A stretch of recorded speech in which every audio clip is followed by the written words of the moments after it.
Part 2। मेरी बहन school में पढ़ाने लग गई और बड़ा भाई पिताजी के रिटायर होने के बाद उनकी जगह लग गया।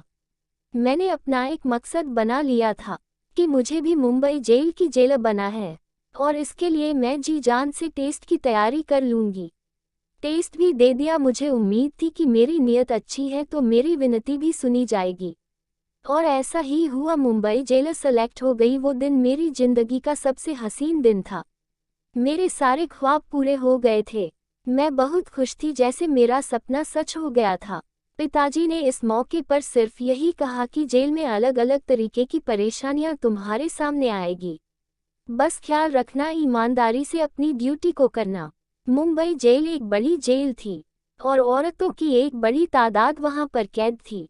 शुरू के दिन और मुझे बहुत अच्छा लग रहा था, जैसे मेरे पास पावर थी। सेजल सिंह यहाँ तक की कहानी सुनाकर चुप हो गई। मैं उनकी कहानी में इस कदर खो गई कि मुझे ऐसा महसूस हो रहा था कि जैसे ये सब मेरे सामने हो रहा है। मैंने बेचैनी से कहा, सेजल फिर क्या हुआ, आगे बताए ना। वह सांस लेकर दोबारा से शुरू हो गई। तो मुझे तसल्ली हुई। वहां औरतों को उनके जुर्म के मुताबिक कैद किया गया था। रोज सवेरे 6 बजे जेल के दरवाजे खोल दिए जाते थे। इसके बाद औरत नाश्ता करती और उसके बाद उनसे काम करवा दिया जाता था। कुछ औरतें चक्की पीसती थी, कुछ सिलाई करती थी और नौजवान लड़कियां थी, उनको पढ़ाया लिखाया जाता था ताकि वह वहां से निकलने के बाद कुछ बनकर निकले। शाम को सूरज डूबता और जब रात होने को आती उनको खाना दिया जाता था और उनको वापस जेल में भेज दिया जाता है। शुरू के दिनों में इतना अंदाजा नहीं था कि किस किस के ग्रुप बने हुए हैं, मगर धीरे धीरे मुझे पता लग गया कि किसी औरत ने किसके साथ और क्यों दोस्ती की है। जैसे फिल्मों में दिखाया जाता है कि एक जेल उससे कहीं ज्यादा खौफनाक होती है। औरत जो बहुत खतरनाक जुर्म के नतीजे में पकड़ी गई थी, उनको अलग अलग जेल में रखा जाता था। मुझे अपना काम करने में ज्यादा दिलचस्पी नहीं हो रही थी। लगता था जैसे इन लोगों को तो पहले से ही काम करने की आदत नहीं है। मैं तो रोजाना पिताजी से ईमानदारी का पाठ पढ़कर आती थी, इसलिए ना सिर्फ खुद काम करते थे बल्कि अपने साथ के लोगों को भी खूब दोहराया करती थी। मैंने सभी पुलिस कर्मचारियों को कह दिया था, कोई भी औरत पर कोई हाथ नहीं उठाएगी। एक दिन मैं राउंड पर गई तो एक औरत ने रोते हुए मुझे बताया कि लेडी कांस्टेबल ने आज किसी बिना वजह के थप्पड़ मार दिया। मुझे सुनकर बहुत गुस्सा आया कि अपनी ताकत का नाजायज फायदा उठाना गलत है। मैंने एक हफ्ते के लिए सरेंडर करवा दिया। मेरी वजह से जेल का माहौल अच्छा होने लगा था। मुझे औरतों को अलग अलग तरीके से रोजगार से सिखाना शुरू कर दिया। मेरी ड्यूटी से वहाँ के लोग बहुत खुश थे और मुझे पहले ही साल में अच्छे काम की वजह से मेडल से सम्मानित किया गया था। वहाँ मेरे काम को खूब सराहा गया। इसी दौरान मेरे लिए एक अफसर मनीष का रिश्ता आया, जैसे मेरे घर वालों ने मेरे लिए चुना और मेरी शादी हो गई। और मेरे पति बिल्कुल वैसे ही विचार वाले थे जैसे मेरे पिताजी। इसलिए मैं अपनी जिंदगी में बहुत खुश थी। ड्यूटी और घर बहुत अच्छे से चल रहा था, सब कुछ ठीक ठाक जा रहा था। मगर कहते हैं ना, जिंदगी में दुख ना आए तो जिंदगी ही क्या। सुख दुख एक सिक्के के दो पहलू है। मेरी किस्मत को मेरा सुख चैन अच्छा नहीं लगा। उन्हीं दिनों जेल के बाहर से देसी घी से भरे हुए डिब्बे अंदर जाने लगे। शुरू में इतना ध्यान नहीं दिया कि रिश्तेदार अक्सर इस किस्म की चीज भेजते रहते हैं, मगर जब लगातार इसी तरह रोजाना घी के डिब्बे आने जाने लगे तो मैं चौंक गई। मुझे ये बात हजम नहीं हुई कि यह क्या हो रहा है। मेरा दिल और दिमाग कुछ हो तो गड़बड़ जरूर है। मैंने घी के डिब्बे किसके सोचा कि मालूम करना होगा कि रोज रोज देसी घी के डब्बे कहाँ जा रहे हैं, किसके पास जाते हैं, कौन मंगवाता है। एक अच्छा जेलर वह होता है जिसने कैदियों में से ही अपने जासूस बनाए हो ताकि उसको पल पल की खबरें मिलती रहे। मैंने भी उस औरत को अपने लिए जासूसी करने को कहा था, जिसके लिए मैंने लेडी कांस्टेबल को एक हफ्ते के लिए सिलेंडर किया था। मेरे इस अंदाज से वह मेरी वफादार हो गई। मेरे कहने पर मुझे खबरें देती रहती थी कि जेल के अंदर क्या हो रहा है। इसलिए एक दिन मैंने सारे देसी घी के डिब्बे खुलवाए और अच्छे से डिब्बों की तलाशी ली। उन डिब्बों में देसी घी था, मैंने उस औरत को बुलवाया जो मुझे सारी खबरें देती थी। मैंने उससे कहा, मुझे अंदर मालूम करके बताओ, देसी घी के डिब्बे आखिर आते हैं कहाँ से, किसके लिए और कौन इन्हें इस्तेमाल करता है और क्यों।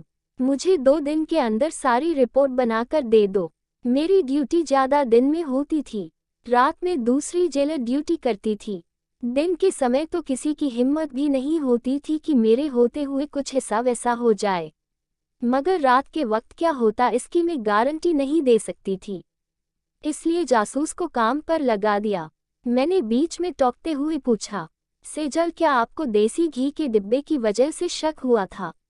मेरे सवाल सेजल ने कहा, रोजाना ही कहीं देसी घी के डिब्बे जेल में अंदर जाते थे। मेरी नज़रों में यह नॉर्मल बात नहीं थी। अब मेरी जासूस ने मुझे सनसनीखेज शब्दों में आकर जो खबर सुनाई वह सुनकर ही मैं दंग रह गई थी। उसने कहा कि देसी घी रोज रात को अंधेरे कमरे में कुछ खास औरतों को दिया जाता है। रात की ड्यूटी जेलर सारा स्टाफ इस बात को जानता है और आपके कार्यालय के भी 2-4 लोग शामिल हैं। मैं उलझन में पड़ गई कि अंधेरे कमरे में देसी घी क्यों औरतों को दिया जाता है, इसका क्या मतलब हुआ। मैंने अपनी जासूस से कहा कि मुझे उन औरतों के नाम बताओ जो रोजाना अंधेरे कमरे में जाकर देसी घी खाती है। जासूस ने जिनके नाम बताए उन औरतों को देखकर मैं चौंक गई। औरतें पहले तो इतनी सेहतमंद नहीं थी, मगर अब देखो तो वह काफी सेहतमंद लग रही थी। जासूस ने मेरे कान में चुपके से कहा, मैडम जी, यह सारा कमाल इसी देसी घी का है। यह इतनी सीधी बात नहीं थी। मुझे एहसास हुआ कि इस मामले की तह तक मुझे जाना होगा। मैंने कुछ दिनों के लिए अपनी ड्यूटी रात की शिफ्ट में करवाने का फैसला लिया। मेरी रात की स्विफ्ट की खबर बहुत सारे लोगों के दिलों पर बिजली की तरह टूट गई थी। मैंने दिन के समय में नींद पूरी कर ली ताकि वहां रात को जाग सकूं। रात के 9 बजे चुके थे। मैंने देखा लेडी कांस्टेबल कहीं जा रही है। मैंने सोचा कि इसके पीछे पीछे जाकर देखती हूँ। मैं धीरे से उसके पीछे गई। मैंने जो देखा उससे मैं हैरान हो गई, क्योंकि एक अंधेरे कमरे में वह कैदी मुजरिम औरतों को देसी घी दे रही थी। पहले चौंका देने वाली बात तो यही थी कि रात के इस वक्त देसी घी खाने की क्या जरूरत थी, और जबरदस्त बात ये थी कि जेल के आखिरी वाले अंधेरे कमरे में जाने का कोई तुक ही नहीं बैठता है। मैंने 2-3 दिन यही रूटीन देखा, लेकिन ज्यादा बात मुझे समझ ना आए। मैं कुछ पूछ भी नहीं सकती थी, कभी कोई शक करे, इसलिए मैं चुपचाप सब कुछ देख ही रही थी कि कभी तो मौका आएगा कि कोई और बात या सबूत मिले। और सबूत आखिर एक दिन मिल ही गया। उस दिन अपना सिर में मेज पर टिकाए बैठी थी। उस दिन अपना सर मेज पर टिकाया और जानबूझकर आंखें बंद कर ली, ताकि कोई देखे तो यही समझे कि मैं सो रही हूँ। थोड़ी देर गुजारी कि मेरे ऑफिस में कोई आया। आहट से मैंने पहचाना कि लेडी कांस्टेबल है। वह मुझे सोता देखकर बाहर चली गई। वह किसी से बोली, लगता है जो नींद की दवाई मैडम को दी थी उसने अपना काम शुरू कर दिया। मैडम सो रही थी, बस कुछ घंटे बाकी है, इसलिए इन औरतों को जाकर कहो जल्दी जल्दी अपना काम करें। मैंने सोचा कि आखिरकार यह सब क्या हो रहा है। जेल में जिसकी मुझे खबर नहीं थी और मेरी नाक के नीचे सब कुछ हो रहा था। उनकी बातों से अंदाजा हुआ कि जो भी हो रहा है गलत हो रहा है। तभी मैंने उठने की कोशिश की ताकि जाकर देख सकूं ऐसा क्या हो रहा है। वहां पर उठते ही मेरा सर चकराने लगा। नींद की गोलियों का असर हो गया था। मैं वही सो गई। अब सुबह तक मुझे कुछ खबर नहीं। सुबह को मैं घर चली गई। घर जाकर मैं सोचती रही कि इस कांस्टेबल के साथ दूसरा शख्स कौन था जिससे वह बात कर रही थी। इसके बाद मैं रात को दोबारा ड्यूटी पर आ गई। मैंने फैसला कर दिया कि मुझे क्या करना है। मुझे कल की तरह चाय पेश की जाएगी, मगर आज मैंने वह पी नहीं। पास में ही वॉश बेसिन में बहा दी और खाली कप रखकर आंखें बंद कर ली। थोड़ी देर बाद वह कप लेने आई और मुझे सोता देखकर बाहर चली गई। थोड़ी देर बाद में बाहर निकल आए। मैं भी बाहर निकल आए। रात के 12 बजे रहे थे। जेल में हर तरफ अंधेरा ही अंधेरा हो रहा था। मैं चुपचाप उस तरफ गई जहां पर वह औरत रहती थी जो देसी घी खाती थी, लेकिन आज वहां कमरे में अंधेरा नहीं था। किसी ने मोबाइल की टॉर्च ऑन करके रखी थी। मैं एकदम उन सब पर चिल्लाए और मैंने चेक करके कहा कि यह सब क्या हो रहा है। जो नज़ारा मेरे सामने था उसे अपनी आंखों के सामने देखकर यकीन नहीं आ रहा था। मेरा सारा स्टाफ इतनी घिनौनी साजिश में शामिल हो सकता है। वह औरत सुरंग खोद रही थी। उन्होंने अच्छी खासी सुरंग खोदी हुई थी। जाने कितने हफ्तों से या महीने से काम किए जा रही थी। वह औरत कत्ल के जुर्म में जेल में लाई गई थी और अदालत की तरफ से उन दोनों को उम्र कैद की सजा सुनाई गई थी। वह दोनों यहाँ से फरार होने के लिए सुरंग खोद रही थी। इस काम में मेरा पूरा कार्यालय शामिल था। कांस्टेबल का यूं मुझे सामने देखकर सांस रुक गई। उसके हाथ से फोन नीचे गिर गया। वह सुरंग खोदती थी इसलिए देसी घी खाती थी, क्योंकि सुरंग खोदना आसान काम नहीं होता है। इसके लिए बहुत ताकत चाहिए। वह 3-4 घंटे सुरंग खोदने में लगा देती थी। खड़े खड़े सब कुछ मैं समझ चुकी थी और सारे कार्य मेरी आंखों के सामने आ गई। जब मैं लेडी कांस्टेबल से पूछा तुम्हारे साथ और कौन कौन है, तो वह घबरा गई। पीछे से किसी ने मेरे सर पर कुछ मारा, जिससे मैं बेहोश हो गई थी। जब मुझे होश आया तो उन्होंने मुझे कैद कर लिया था। फिर मैंने मौका देखकर वहां से भागने की कोशिश की और मैं कामयाब हो गई। मैं वहां से भाग गई। तब से वह मेरे पीछे पड़े हैं। उनके सारे सबूत मेरे उस कमरे में कैद है जो वहीं पर है।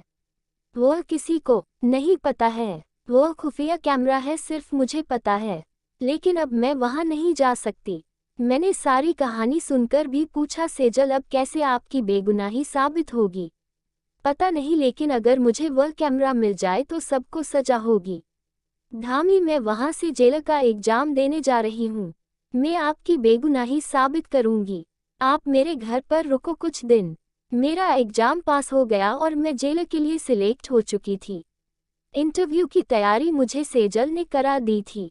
मेरी जॉब लग गई। मैं अब मेरा ड्यूटी का पहला दिन था। मैंने वहां जाते ही सबको पहचान लिया था। जो मुझे सेजल ने बताया था, मैंने वैसे ही सारे सबूत इकट्ठा करके बड़े अधिकारी को एक खत लिखा। जेल में सुरंग खोदी जा रही है, साथ ही वह कैमरा भी भिजवाया। अब सारे सबूत के साथ उनको पकड़ा जाता है और कड़ी से कड़ी सजा होती है और जेल सेजल को बेगुनाह साबित कर देते हैं। सेजल को ड्यूटी पर बुला लिया जाता है। सेजल मेरा एहसान मानती हैं। नहीं, यह मेरा फर्ज था, मैंने अपना फर्ज निभाया है। और वह रात की ड्यूटी करती थी और मैं दिन की ड्यूटी करती थी। अब हम दोनों ने मिलकर जेल का माहौल पहले जैसा अच्छा बना दिया था। अब हमारी अच्छी दोस्ती हो गई थी। हम दोनों ईमानदारी से अपना अपना काम करते थे और जेल की औरतों को अच्छा रोजगार सिखाते थे। इस कहानी के बारे में आपकी क्या राय है? कमेंट करके जरूर बताइएगा। दोस्तों, आपको हमारी यह मजेदार कहानी कैसी लगी? जेल में रोज रात को मुजरिम क्या करते थे? कहानी कैसी लगी जरूर बताना। दोस्तों, आपके पास भी ऐसी कोई कहानी तो हमारे साथ शेयर करें। लाइक, शेयर, कमेंट जरूर करें और सब्सक्राइब करना ना भूलें।